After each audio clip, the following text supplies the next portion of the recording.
माझं नाव तुकाराम कांबळे, मी प्रज्ञाचा मामा. प्रज्ञाचा ज्या दिवशी जी घटना घडली त्या दिवसापासून सगळे मॅनेज झाल्यासारखं आम्हाला म्हणजे तिथपासूनच संशय होता. आम्ही पाठलाग करत असताना पोलीस तपासामध्ये असं आम्हाला आढळून आलं की पोलिसांनी अतिशय ते नॉर्मल अपघात झालेला आहे अशा दृष्टिकोनातून बघितलं आहे. समोर एवढे खड्डे असताना आरोपी गाडी सुसाट चालवतात आणि त्या मुलींच्या अंगावर घालून त्या मुलगीला मारतात.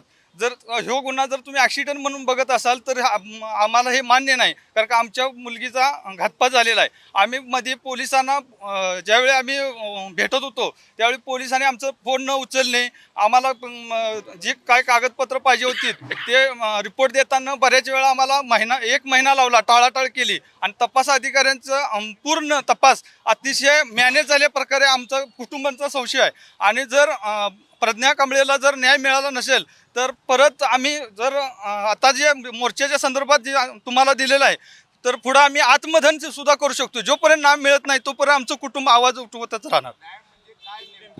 आरोपी कडक शासन झालं पाहिजे. गुन्हे सॉफ्ट कलम लावलेले आहेत तर कडक कलम लावले पाहिजेत. ह्या देशातील मुलींनी कॉलेज करायची का नाही? जर कॉलेजवरती जर शिस्त नसेल, आरोपी असे जर कॉलेजवरती ॲक्सिडेंट करत असतील तर मोकाट जर यांना सोडत असतील तुम्ही तर मुलींनी सावित्रीच्या लेकीने शिक्षण घ्यायचं का नाही?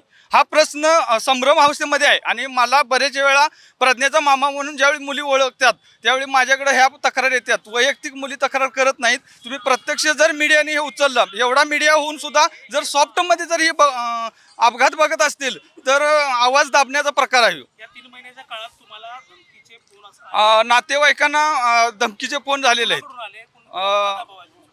आरोपींच्या कुटुंबियांकडून नातेवाईकांना धमकी आलेली आहे. तुम्हाला दाखवतो वगैरे.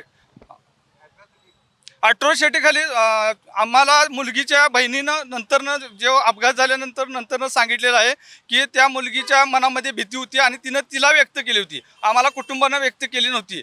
आणि तिनं भीती अशी सांगितली की कॉलेजमध्ये छेडछाड होती आणि बऱ्याच प्रमाणात तिनं सांगितलेलं होतं. आणि तेच त्या मुलीवरती पाळत ठेवून हा जो घातपात आहे तो केलेला आहे असा आमचा कुटुंबांचा ठाम विश्वास आहे. या 3 महिन्याच्या काळात कॉलेज प्रशासनानं तुम्हाला काय मदत काही मदतीचा प्रकार जे आहे आम्हाला बऱ्याच वेळा आम्हाला टाळण्याचा प्रकार केलेला आहे, साईट मारण्याचा प्रकार केलेला आहे. आणि ह्याच्यामध्ये मोठा हस्तक्षेप असण्याची शंका आहे असं आम्हाला वाटते.